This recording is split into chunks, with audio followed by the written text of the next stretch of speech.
Whether you are retired or hope to be one day, our next guest has some important tips that might be able to help you in figuring out how much does your retirement plan actually cost you. We welcome Richmond financial planner and good friend of the show, Michael Joyce, to Virginia this morning. Michael, it's great to see you, my friend. Great. Pleased to be here. Always a pleasure to see you. All right, Michael, a lot of people are looking ahead down the road towards that day that they can finally look at work in the rearview mirror and retire. Right. But we're not really approaching it, or at least many people aren't approaching it correctly. Where do we begin? Well, you got to begin by saving some money. And if you're working for an employer that has a 401k plan, or they might have a 403b plan, I would really make sure that you're contributing to that plan. I hope you're contributing to yours, Greg. I am, trying to max it out as possible. Yeah, absolutely. And you can actually increase or decrease the percentage. How does that help over time by having really the max that you can put in to that 401k? Right, right. Well, when you're putting the money in, it's going in pre-tax. So you're not paying taxes on that money, at least at this time. And then it's growing without a tax drag until you have to start taking it out many, many years into the future. It's going to be taxed at that time.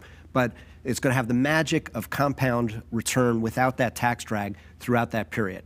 So even if you're contributing an amount to the 401k plan and you're not maxing out, what I'd encourage everybody to do is to just contribute just a little bit more. Contribute a little bit more until it starts to hurt.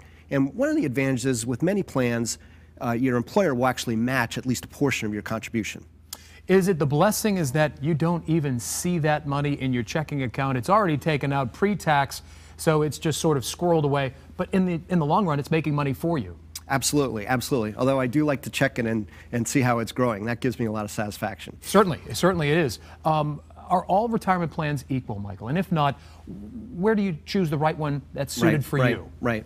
Well, with a lot of 401k plans, it's employer sponsored, so it's not up to the participants. It's not up to you to choose which 401k plan you're in.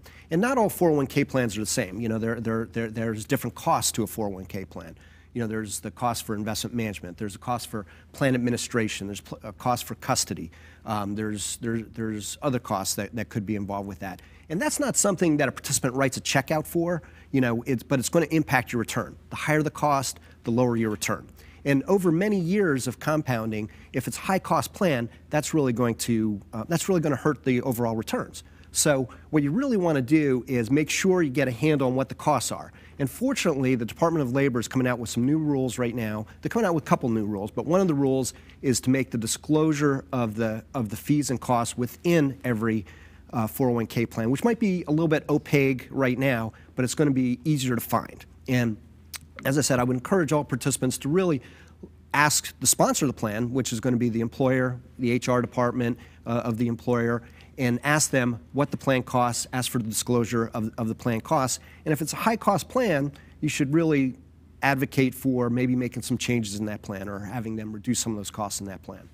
Michael, do you find that some customers are sort of frozen with indecision? And what's your advice for even people that are listening right now that might not be a customer of yours? Right. Well, you know, most of us aren't really experts on this, and the financial world, you know, can be very complex. All of us are doing our regular jobs. You know, we don't have time to, you know, stay glued to the financial markets all day long.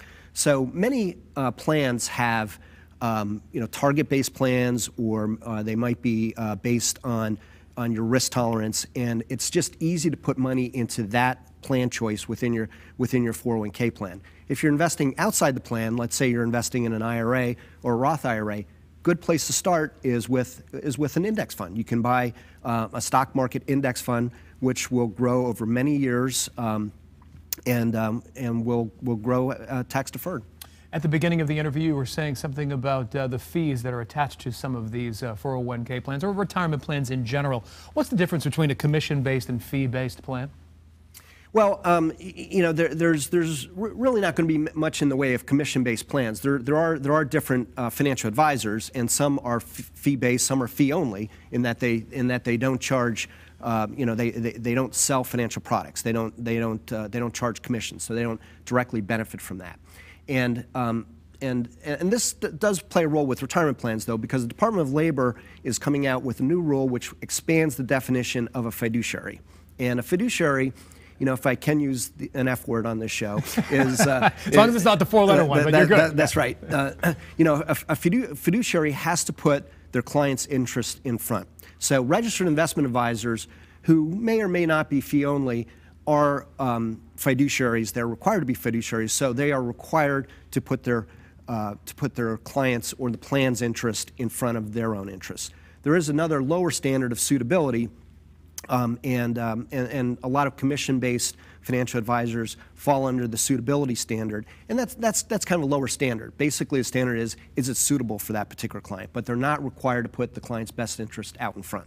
Well, Michael, I would say that the other favorite four-letter word for you is save. That's right. That's right. really is key. Yeah, that's Michael, correct. It's always a pleasure to see you, my friend. Thank you so much for the advice. All right. For more information and resources on this segment, you can just head on over to our show website at WTVR.com/VTM. Michael, thanks so much.